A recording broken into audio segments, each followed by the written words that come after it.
importance. Now, a few words about the Youth Mobile initiative.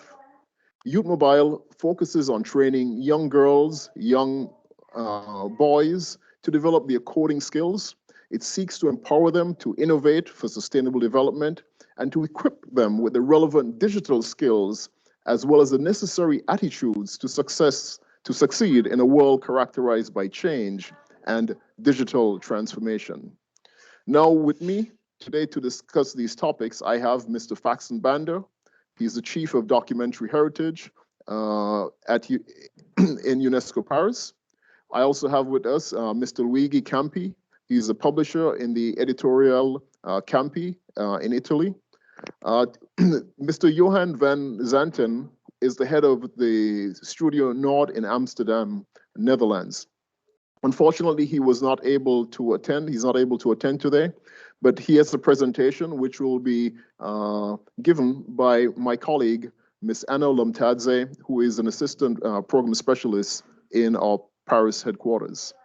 And last but not least, we have Mr. Davide Storti, program specialist, who has had a long experience in the Youth Mobile program, who will be telling us about that initiative. Now, following these presentations, we will have an opportunity to engage with you, the audience, to take questions, to explore, and see what issues we can come up with. So now, without any further ado, I will introduce our first panelist, Mr. Faxen Banda. And allow me to read a brief bio profile on him. So Dr. Fackson Banda is the chief of the Documentary Heritage Unit at UNESCO that manages the Memory of the World program.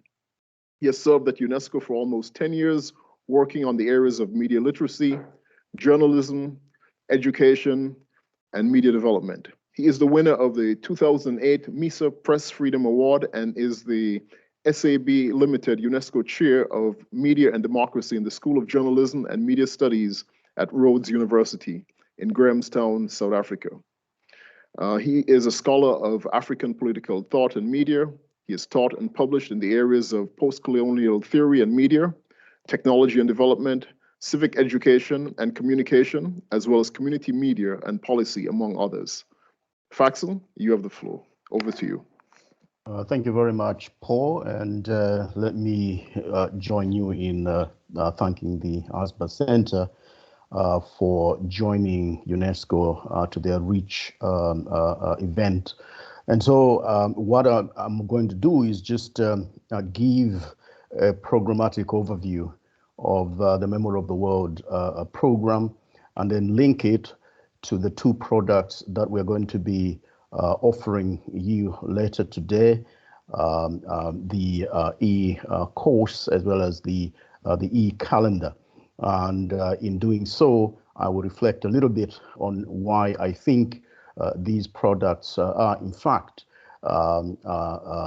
socially innovative.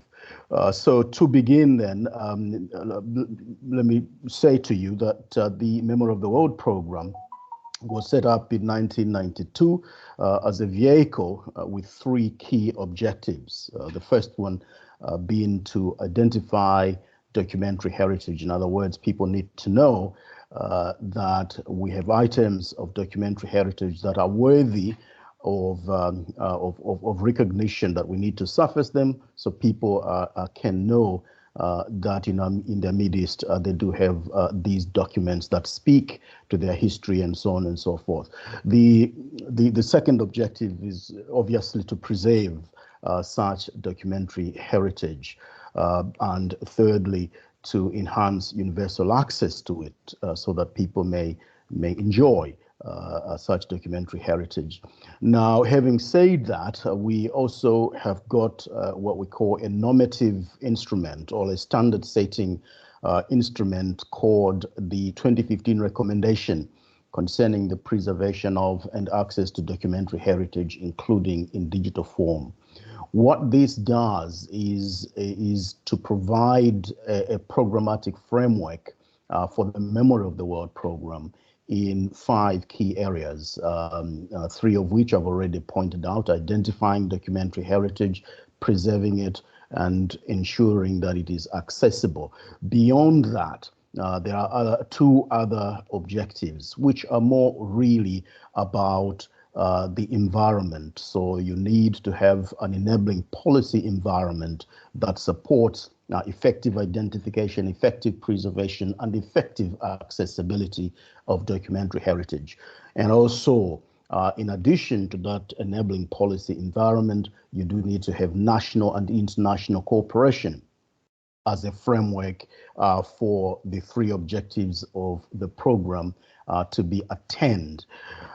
And therefore, moving quickly to the types of activities that we undertake as a program, we, like you, undertake workshops for special events, for policy and strategy, for capacity building, especially in poorer countries. And I'm thinking here about Africa, about small island developing states, and so on and so forth. So we encourage the holding of such workshops towards those ends.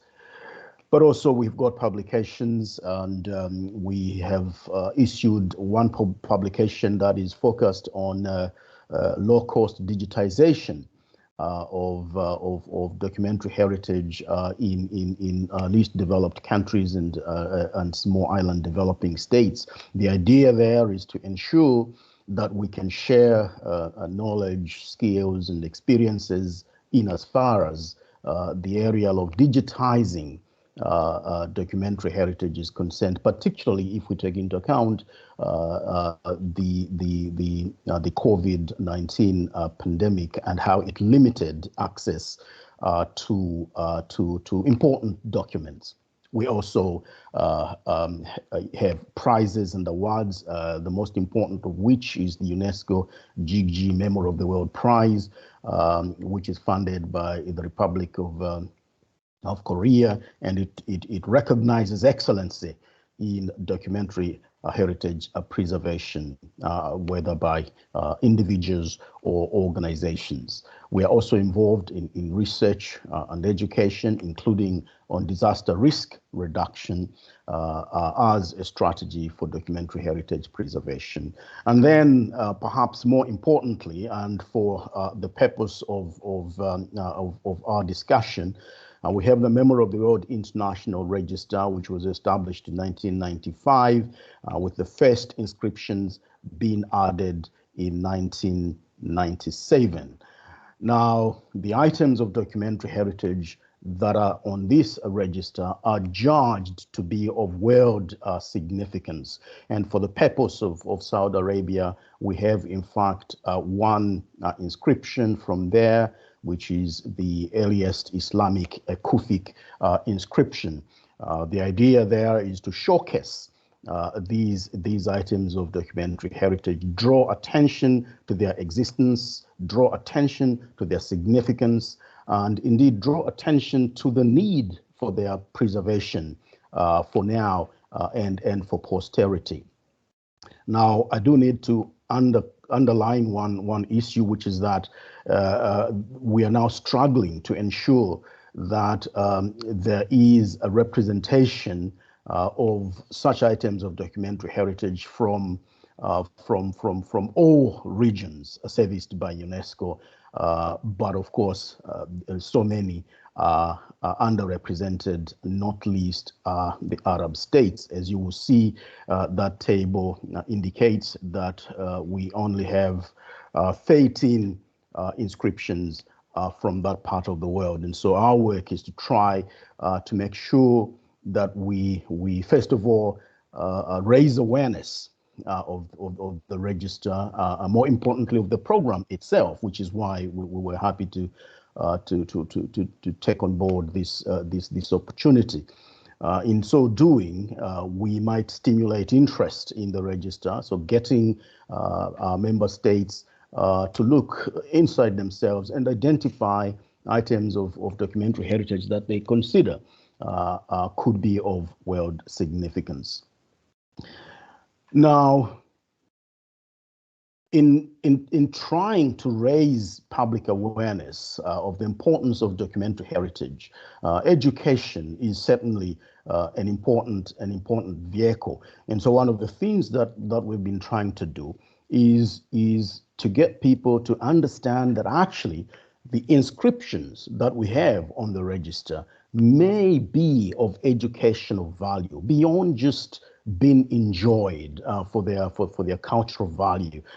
They in fact can be used innovatively in learning situations, and that is why we have collaborated with two organizations to produce, first of all, an e-course and secondly an e-calendar, and we shall hear a lot more about these products later on. But just in conclusion, for me, the social innovativeness of these two products lies in the fact that firstly, they try to move us from documents to life. In other words, we begin to look at the documents that are inscribed on the register as living monuments of what it means to be human. That in fact we can celebrate them in terms of the arts, in terms of music, in terms of history, of all the other areas of human endeavor. So there is a sense in which these two products are helping us to move from documents to life as we live it. Beyond that, I believe that the two documents are helping us to become socially relational, if you will. If you look at one of the products there, it's translated into Indonesian, into Swahili, and so people can see themselves in using them. They can relate to their identities. They can relate to their countries. They can look at these documents and see something of their humanity in them, and that is, I think, socially innovative. And beyond that, of course, they are, I think, they're technologically versatile. For example, they can be used on computers. They can be used on tablets. Most likely be developed into apps and so on and so forth. And that places them in the hands of the younger generation, which to a large extent is our target. And beyond that, also they present an opportunity for partnerships. And here, as the Member of the World Program, we're trying to cooperate with our colleagues within the organization, within the framework of what is known as the Associated UNESCO Schools, ASPNet network. And so it seems to me that if one were to glean any social innovativeness from these products, it would be those 4 points that I've made, from documents to life, socially relational, technological versatility, and opportunities for partnerships. So I would like to end on that note and give an opportunity to two of my colleagues who are going to say a little bit more about these products. Over to you, Paul. Thank you very much, Faxon, for introducing the Memory of the World program. And as you said, I mean, in today's globally connected world, sharing information through documents about the history of our shared past, this is really, really important in terms of helping to build cross-cultural relationships, to promote understanding, which is, of course, part of the foundations for peace, which is, of course, UNESCO's mission. Now, I have great pleasure in introducing Mr. Luigi Campi, and he has a very interesting story. He and his fathers are publishers at the editorial Campi, and this is a publication which has been going on for a very long time, since 1762. 1762. I said that right, 1762. And they have been publishing a farmer's almanac every year without skipping a year. And this is, of course, a tremendous testimony to the commitment, the effort, the inspiration, the passion with which they're working. Now, these almanacs, which are called the Barbanera almanacs, are actually inscribed on the UNESCO Memory of the World International Register. And they have served as a sort of a record, a catalog of the evolution socially, economically, politically of life in Italy.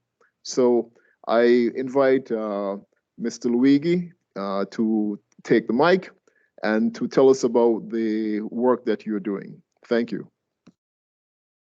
Thank you very much, Hector. Yes, as Hector said, we're happy to be part of the UNESCO family, of the Memory of the World family, since 2015, and that's what gave us the idea to propose a collaboration, and they accepted it, and that's how this specific project came to be. We have been publishing, my family has been publishing a paper almanac for many decades, and before that the almanac had a life on paper since 1762. So what Anna and Faxon from Memory of the World proposed to us to create an e-calendar was not only a great opportunity for us, but also a little bit scary, because we didn't quite know our way in this world. But thanks to the help of some technical magicians, we had a lot of fun exploring the possibilities that an e-calendar, an interactive digital calendar gives, and also in knowing so much more about the memory of the world ourselves. The best way to start talking about our project, which is an e-calendar called The Memory of the World, is to show you, probably. So I'll share my screen and just show you a little walkthrough of our project.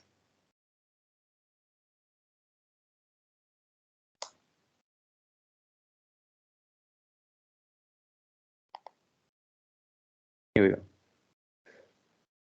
So at the URL mowcalendar.org, you can already find the Memory of the World calendar. It's a children's calendar, and it's in various languages, and it's a year-long adventure with the little friends of Barbanera.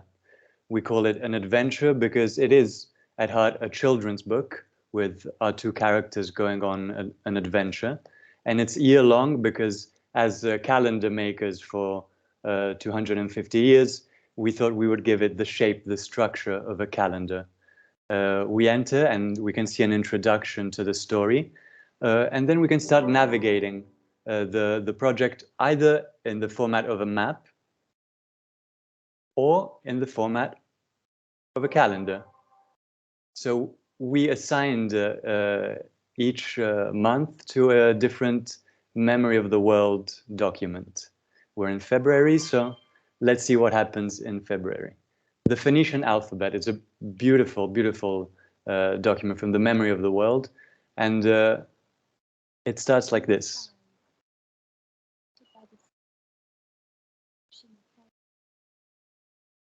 We can always remember this fantastic sea voyage that. As you can see, we can play a voice that speaks the story as we go. A child or a group of children and their teacher can scroll down and see these fun animations and follow the story, also aided by a voice that speaks the story out loud. Then there's this, what we call the activity area. We propose an activity to do the child by him or herself, or with the classroom, and then there is a quiz section. In this case, what did the Phoenicians invent? The alphabet. What was their main activity? Let's get it wrong, let's say farmers. And what was written on the sarcophagus? Let's get it wrong. Let's say a recipe. Let's check our answers. We got it wrong, but it doesn't matter because we can start again. And that was the quiz section. And then there's a cute little game that children can play and that is connected to what we just learned about. In this case, we have Phoenician characters, and we assign them to what they were inspired by. So this letter obviously has the movement of water. This one looks like a wheel, but it's not the correct one. It looks more like an eye. And this other one looks more like a wheel. So it really gives children the opportunity to engage with what they just read. These small UNESCO Memory of the World symbols bring us to pop-ups, where we can learn more about what we just read about. We have additional information, we have maps, photographs, also of the documents themselves. As I said, the structure is the structure of a calendar, and every month we have a calendar on the left-hand side, and these days marked in red, if we click on them, they will send us to a pop-up first.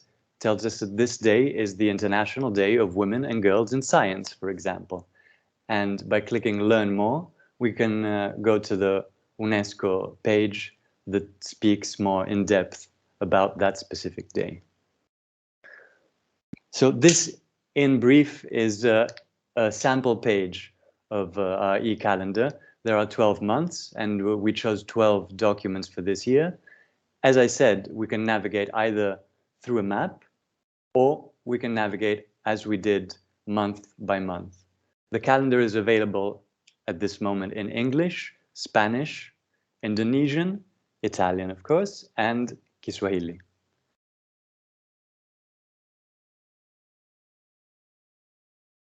So that was just to give you a taste of our projects. Of course, paper has, we are all in love with the paper products, but as you can see, an e-product, an e-calendar like this, an interactive calendar can really engage children on a playful level, on a level that maybe interests them more in this moment, and I think really serves the purpose of the Memory of the World mission, which is to introduce the Memory of the World documents to people who may not know them, to younger generations. And we try to do it in a way, through the languages the children understand best, which are playing and interactivity. And you can find the calendar online on your computer at mowcalendar.org. And we also created a version for iPhones, iPads, or Samsung, or whatever you have, that you can find on your platform of choice, by searching the Memory of the World. That's our project in a nutshell, and it's one more way of seeing the Memory of the World documents. So thank you, Anna and Faxon, for this fun chance to play with the Memory of the World and to collaborate, and thank you for this showcase. Thank you very much, Luigi, for your presentation. And I saw and I felt your enthusiasm, your energy coming through. I can see I can see how much you enjoy this, and it makes it really understandable why your family's almanac has been able to continue being published successfully for 250 plus years. Now next we're going to go to another presenter. Mr. Johann Van Zanten. Unfortunately, Johann is not able to be here with us. He has he has kindly prepared a presentation, which my colleague Anna is going to present. So let me say a few words first about Johann, and then about Anna. So Mr. Johann Van Zanten is the head of Studio Nord an Amsterdam-based design studio which specializes in translating stories into compelling visual and interactive forms using animation, illustration, and e-learning. He has over 15 years of experience in a network of skilled professionals in all relevant areas. And as a result of that, Johan and his team are able to offer high-quality creative solutions such as the e-course, which they've developed for UNESCO. Now, let me say a few words about Anna, who will be making the presentation. So Anna is an associate program specialist at UNESCO's Paris headquarters. She's part of the team at the Memory of the World. She has worked extensively, traveled also extensively in the US. She has degrees in the areas of media and communication studies from the London School of Economics. And Anna, over to you. Thank you. Sharing the screen right away.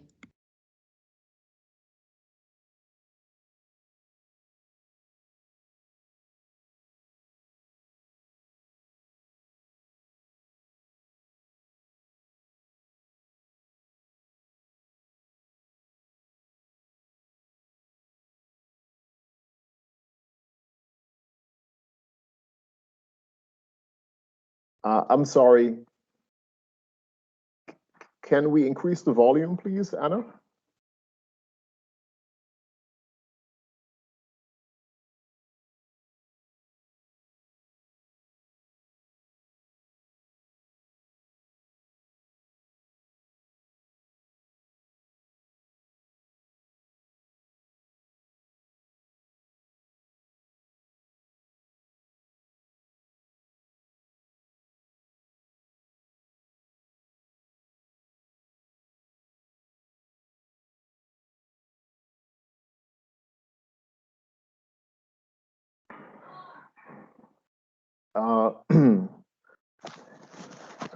I'm sorry. It seems as if we're not able to hear any sound. Audience, if you can be patient with us for a moment, we will try to see whether the video can be uploaded by the on-site team. If you can bear with us one moment, please.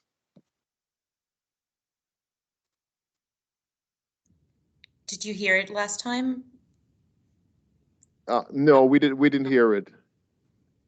Okay, you can try again. Mm-hmm.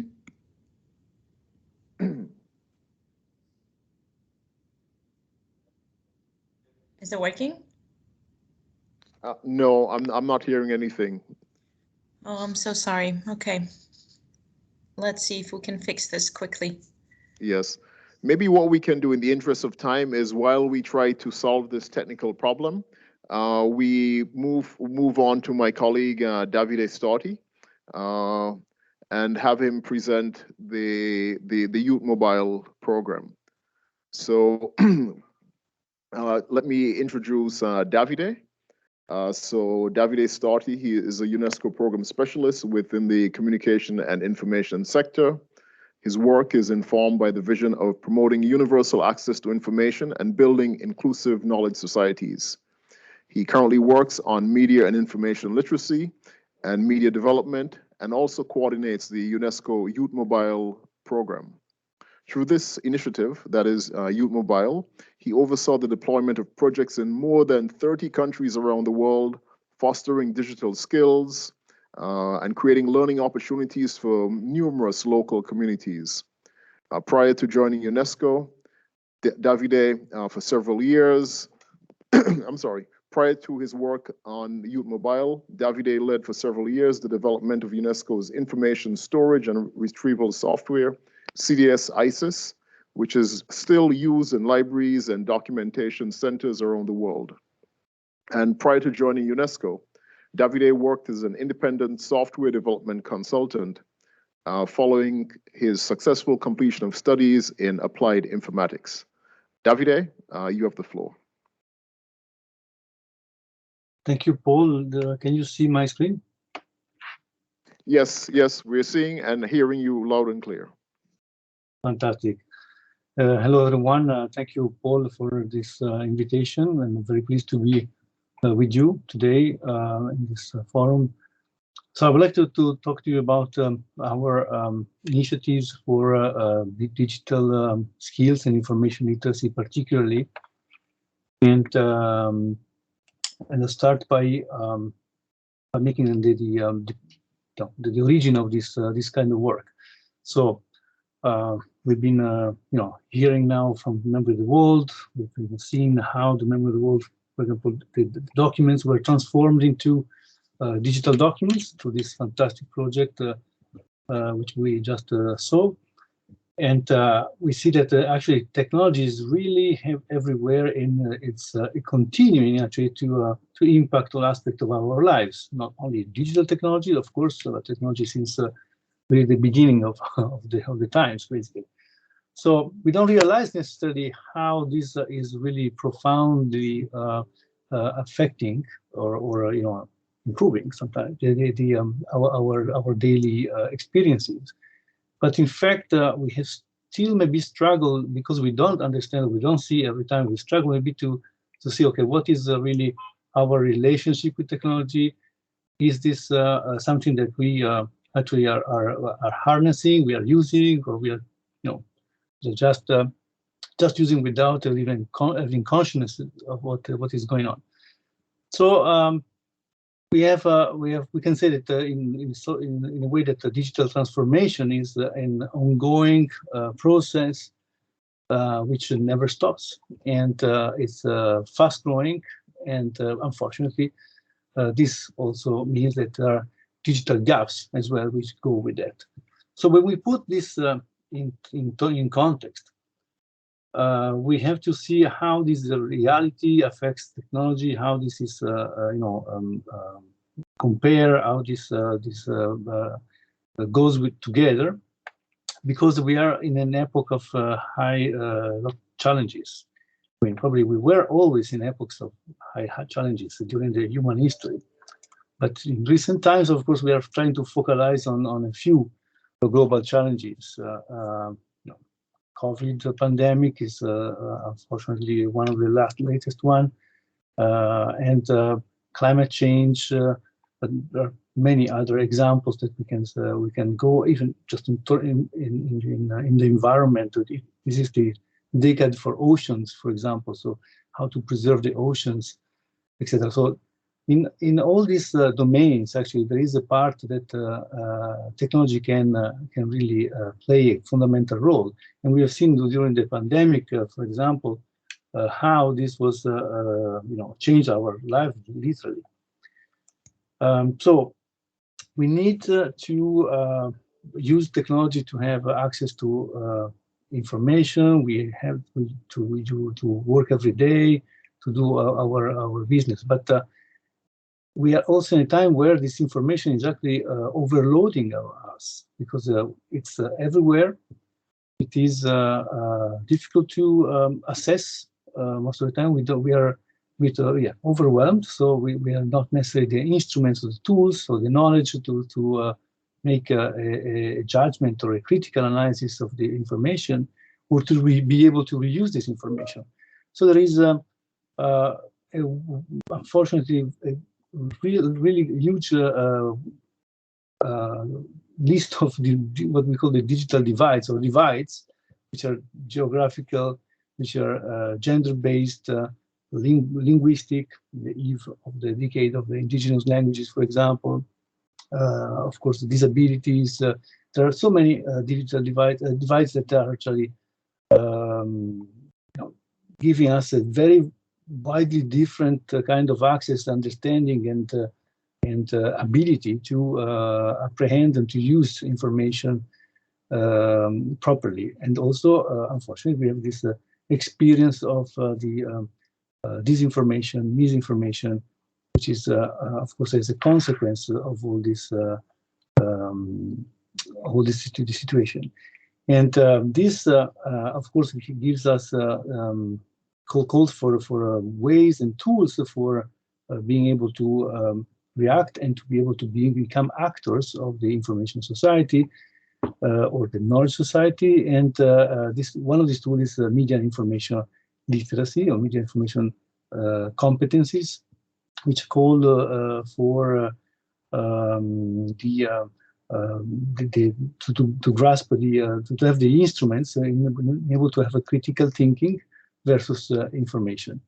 So these tools are giving us a means for being able to live our information age in a more positive and a more maybe attitude of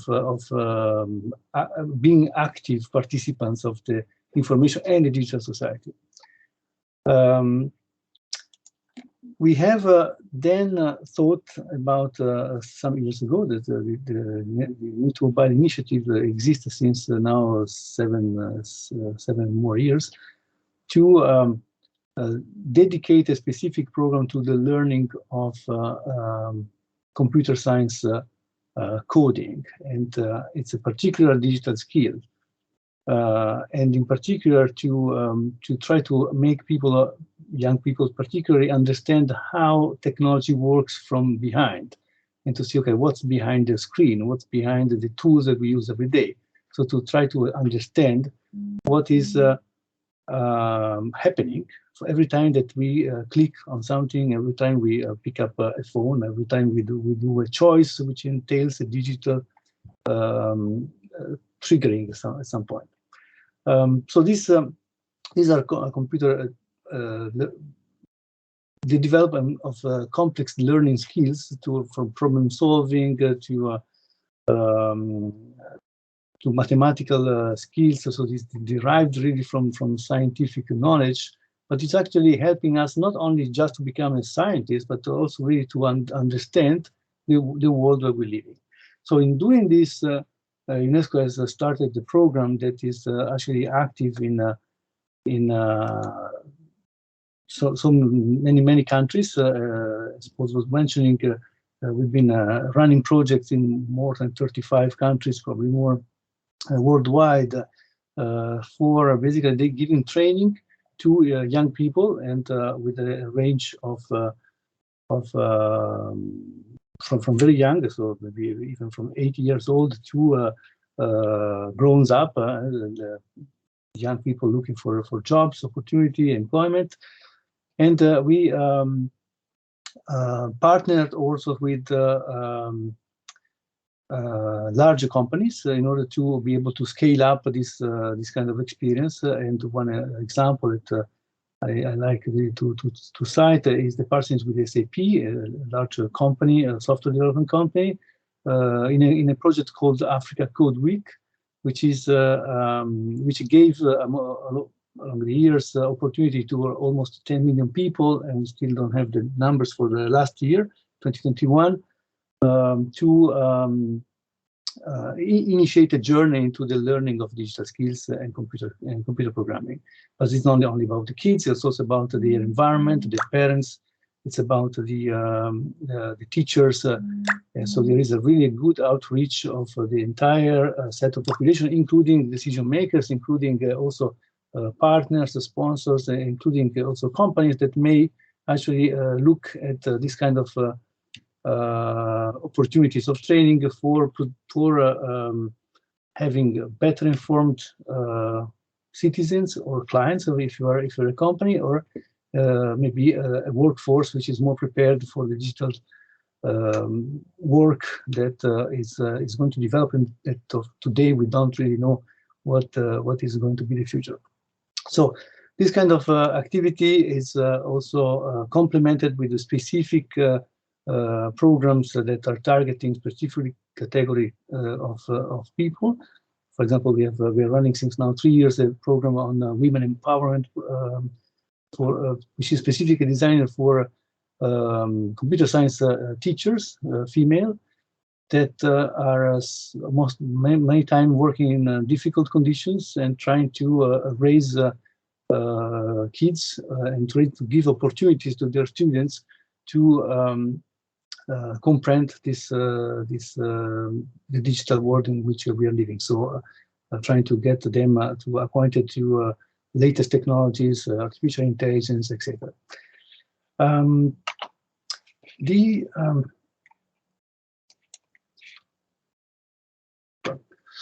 I hope you're looking at the right slide because I'm not sure I'm sharing the right screen.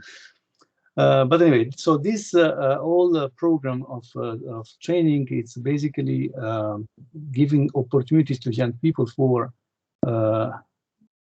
bringing ideas into life, meaning if you have an issue to resolve in your local community, it doesn't have to be a global challenge, but at your local level, you can also try to do and intervene and be an actor of the digital today. Engage with your peers, engage with your communities, engage with new technologies, and trying to understand that actually you can actually do it. So that's the main message that we are trying to give through this kind of work. You can actually participate in this society. It's not, you don't have to wait for a company to come up with a solution, but actually this is something that belongs to your world. So it's actually also a matter of your engagement in becoming an actor of the digital society. And of course, we do it with partners that have the means and have the also the technology that which enable people to realize their ideas. And we have partnership with different companies like Microsoft, IBM, etc., etc. Briefly, so we are talking about code, but what is code actually? Code is a very, a language which instructs computers what to do. And there are many forms of code. So we're talking really about a bunch of written lines that are saying something to a machine. So there are so many different explanations of coding. I took a couple of them here. So, okay, is a process of performing a particular computation, very complicated. It's a way to tell computer what to do, more understandable maybe. It's a process of transforming ideas, solutions, and instructions in language that the computer can understand. It's much more, understandable. But in fact, code, it's really made for us to understand what we want the computer to do.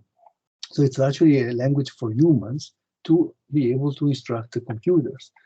So starting from this to this example, to this phrase, we say we are also trying to treat the idea that the computer code is actually an artifact which was made by people, because we are training people to become writers of code. So computer code at the end is something which is part of my knowledge, part of what I am doing for building knowledge, the digital society. So that's why it's important also to preserve this particular knowledge. And that's why we are now, since a few years now, working with partners in building the first archive of computer source code called Software Heritage, in collaboration with Memory of the World, of course. So there are so many things that we can do, or that we have done. We have done a lot of big journey, but there are so many things to be done again, because we are very not close, even close to have resolved or to give a solution to the entire problem of getting people near to the digital world.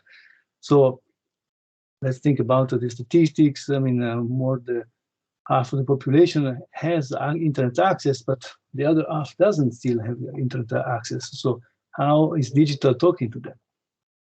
There we saw that the COVID-19 again that gave an example of how the digital can actually be helpful, but it's exacerbating the divide of those who don't have access to it. So there is still much to do. And we believe, to conclude, that the one way to to do it is to raise media information literacy skills, which means to provide the competencies necessary for people, for citizens, for young, but not only young, for everybody, to actually have the ability to be critically informed, to be engaged, to be able to use the digital technology, but also to have be able to understand what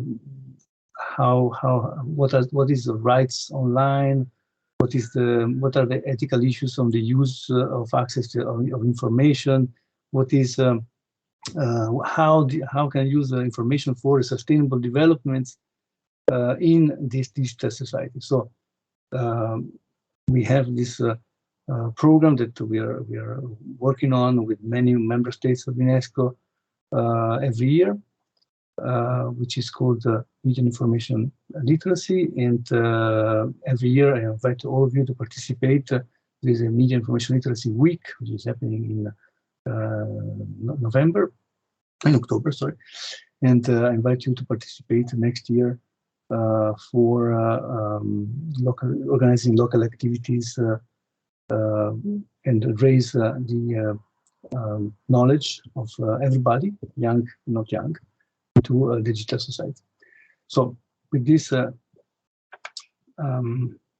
think I gave a little overview. I'm stand ready, of course, if you have questions, maybe to go in details about specific projects.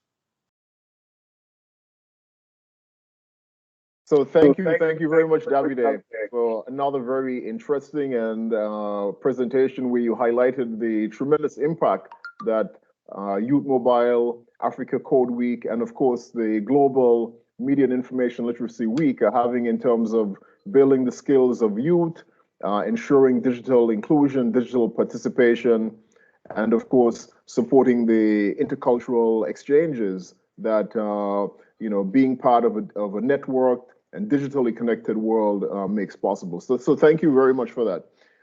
What we're going to do is we have a promotional video. Unfortunately, as we saw, the presentation which Johann was going to was going to be made, that unfortunately was not available. So we have a 1-minute promotional video, and I'm going to ask my colleague Anna, first of all, to introduce in a few words, tell us a bit about this promotional video, what it seeks to achieve, etc. Anna, over to you. Hello, Paul. Thank you. And apologies, everyone, again, that we could not play Johann's video. Just very briefly, so again, we're going back to Memory of the World. We created an online course for teachers on how to incorporate Memory of the World International Register in arts, literature, language, and history classes. This is so that they can promote intercultural dialogue, social cohesion, but also create engaging and exciting experiences for their students. Two things I want to highlight. This is a very practical course. It offers ready-made lesson plans that teachers can download and use directly in their classroom. This list is open to all teachers from all over the world. We want it to grow organically. So actually, if there are any teachers among the audience, we invite you to create your own lesson plans and submit them to us, to our Memory of the World Secretariat email. I'll write it in the chat. And the second aspect I want to highlight is that the course also offers ideas on how teachers and educators more broadly can use the UNESCO network, as well as their own local networks of archives and libraries to, again, create more engaging experiences for their students and diversify curricula. So with this, I would like your conference team to share the video, please. And if there are any questions, of course, very happy to answer. Thank you.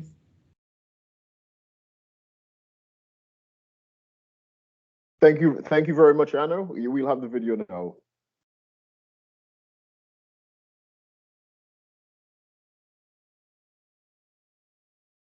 I'm afraid it's muted. The conference is.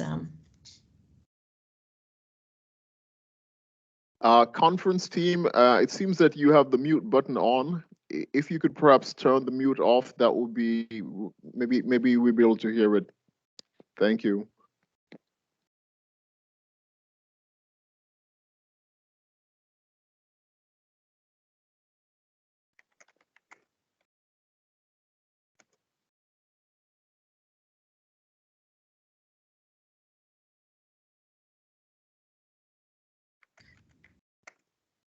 I'm afraid it's still muted. I'm trying to see if I can reach out to the organizers.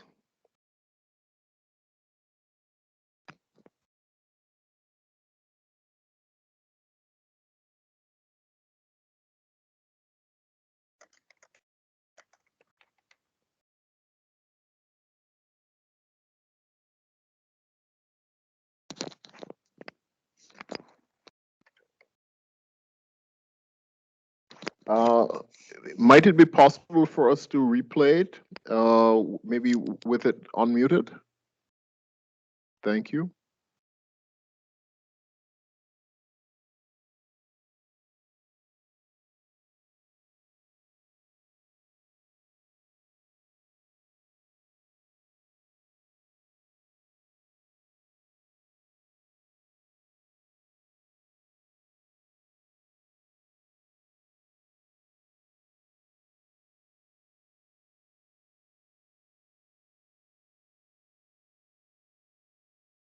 All right, let's see. While we're waiting for that technical problem to be addressed, perhaps if there are questions, anyone in the audience who has a question that they'd like to raise, please. Okay, Anna, you'd like to try? Okay, go ahead. Let's see if it works.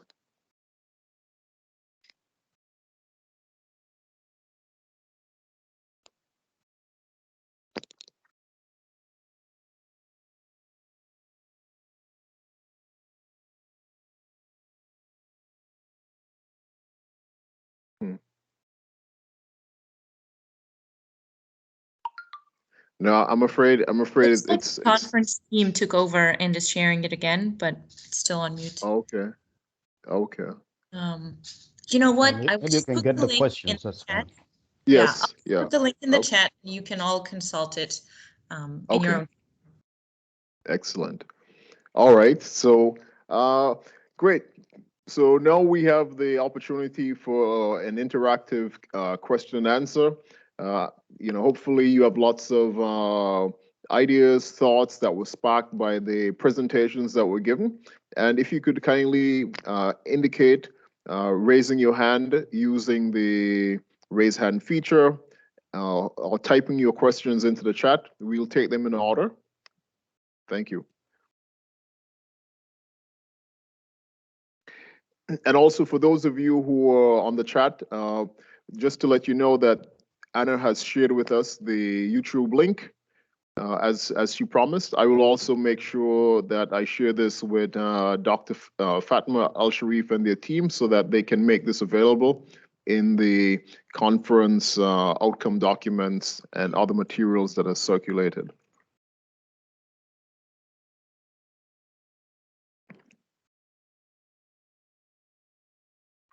All right.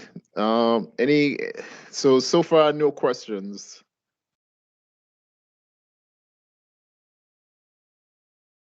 All right, maybe I can ask a question. And let's see, I'll direct this question to Davide Storti.